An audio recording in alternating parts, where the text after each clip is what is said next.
The Holy Gospel according to St. Luke, the 12th chapter. Please stand with me. Someone in the crowd said to Jesus, "Teacher, tell my brother to divide the family inheritance with me." But Jesus said to him, "Friend, who set me to be a judge or arbitrator over you?" And he said to them, "Take care, be on your guard against all kinds of greed, for one's life does not consist in the abundance of possessions." Then he told them a parable. The land of a rich man produced abundantly, and he thought to himself, "What should I do, for I have no place to store my crops?" Then he said, "I will do this. I will pull down my barns and build larger ones, and there I will store all my grain and my goods. And I will say to my soul, 'Soul, you have ample goods laid up for many years. Relax, eat, drink, be merry.' But God said to him, 'You fool, this very night your life is being demanded of you, and the things you have prepared, whose will they be? So it is with those who store up treasures for themselves, but are not rich towards God.'" This is the gospel of the Lord. Please be seated. In our Summer of Questions sermon series here at Lord of Life, our question today is, what does having enough look like? And for the second time this summer, I've been given a really easy question to answer. This one has been answered by social scientists. You can find it on the internet. They've studied this question, and they found that if you have $75,000 in income a year, you have enough. Actually, many of the studies show a lower amount, even closer to $50,000. But all the studies show that any money that is earned after that amount does not bring you more happiness. What does having enough look like? Well, for most, looks like us. So I'm going to start with this premise. Most of us have enough. We've got food, we've got shelter, we've got health insurance, we've got a device that we hold in our hands. We still call it a phone, but it's a supercomputer. We have enough. But we don't think we do have enough. Because we look around at other people and we think, boy, if only I had as much as that other person, then I would have enough. If only I had as much as the Hoffmans, then I would have enough. And so what do? Well, we work harder, we work longer, we run faster, we acquire more. But enough ends up being this very elusive amount. And people go through their whole life thinking, man, if I just had more money, if I had a bigger house, a newer car, I'm not there yet, but I'll get there. I'll get there someday. And they never do. Because it's never enough. Howard Hughes was one of the richest people of his generation, and someone asked him how much he needed. They asked him, "How much is enough?" And he responded, "Just a little bit more." More is the enemy of enough. And advertisers, of course, seize on it. They're constantly telling us that we need that car, we need those jeans, we need a diver's watch that can be submerged 500 feet underwater. The basic idea is that if we had more, we'd be happier. But it actually doesn't work. My mom would have turned 100 years old this coming Wednesday. She grew up on a farm in western Minnesota, and I remember having to use the outhouse because they still didn't have indoor plumbing when I was a boy. Now, if you would take my mom's childhood family and bring them to Maple Grove today and ask them to look around, to take them to just an average house, nothing special, just average, what would they say? Well, they'd say, this must be the richest family in the country.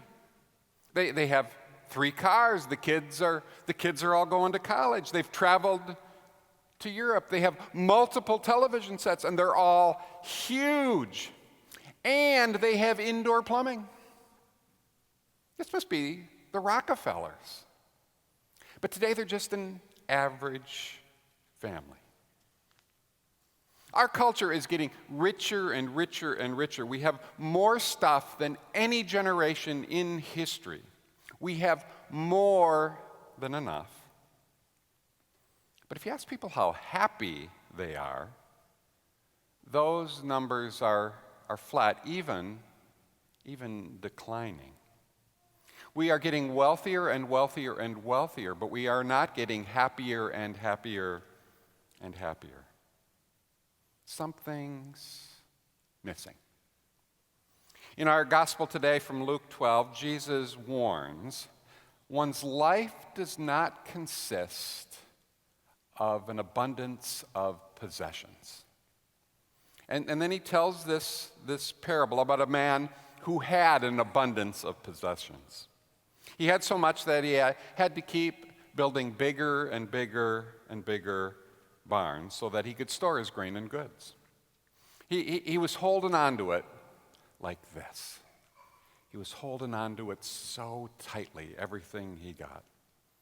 And then God said to him, "You fool, today you're going to die." The man had spent his whole life acquiring things for himself. But we're told that he was not rich towards God and not rich towards others. He looked like he had everything. His barns were full, but in fact he had nothing that really mattered.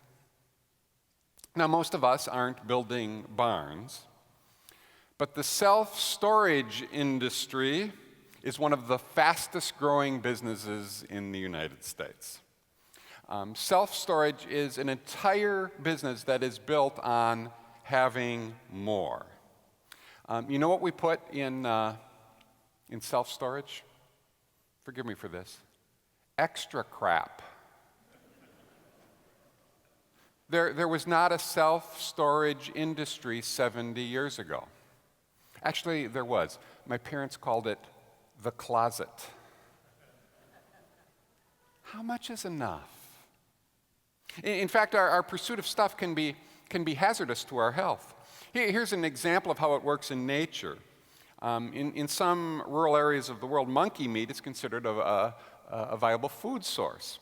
And an easy way to catch a monkey is to tie down a jar or a vase with a very narrow neck, just wide enough so the monkey can put the paw inside of the container.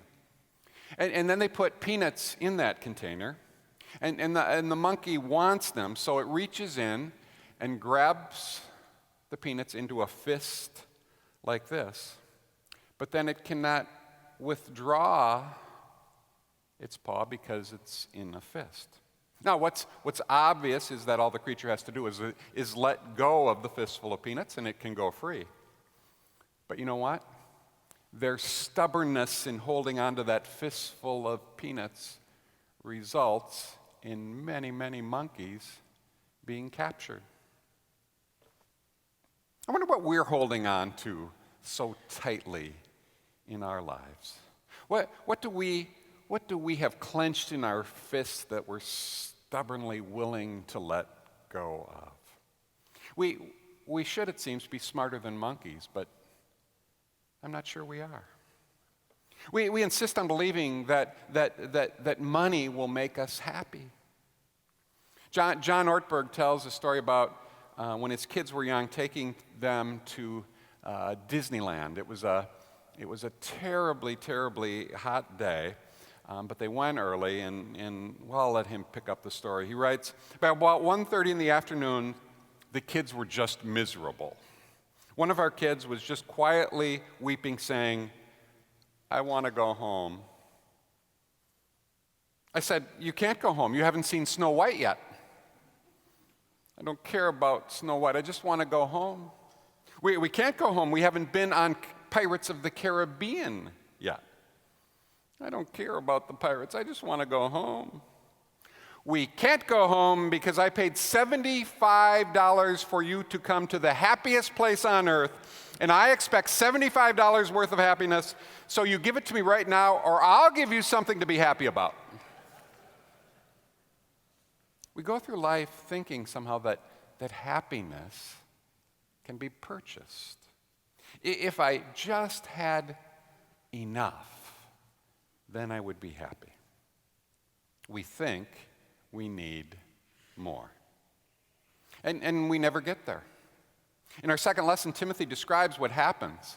I quote, "We become trapped by many senseless and harmless desires that plunge people into ruin and destruction." He continues, "In their eagerness to be rich, some have wandered away from their faith." And when that happens, we can never be happy. Because, in fact, our security and happiness doesn't come from stuff. It comes from God. And God is enough. God gives us enough. Everyone here this morning has enough food, enough shelter, enough love, enough grace, enough clothing, enough blessing. We have enough with God. Jesus says in John 10:10, "I've come that you might have life and have it abundantly." What is the abundant life? Well, the abundant life Jesus is speaking of here is not about having more and more and more. It's trusting that God will provide you with enough. We say, well, if I just had more money, then I'd be happy. But it turns out that the people who are the most happy don't live with fists, but rather with open hands. They believe they have enough, and instead of holding on to what they have, they share it with others. They invest in relationships. They invest in caring for others, being involved in the community, in caring for the world. Jesus Christ didn't come in order for us to have a bigger house. He came so that we might be able to love those who are in the house that we have. Jesus didn't come so that we might have a bigger bank account. He came so that our bank account would be used to help those who are in need. Here's the thing about this word, enough. Enough is not a level of wealth that you achieve. It's a statement of trust you declare. Enough is not a level of wealth you achieve. It's a statement of trust that you declare.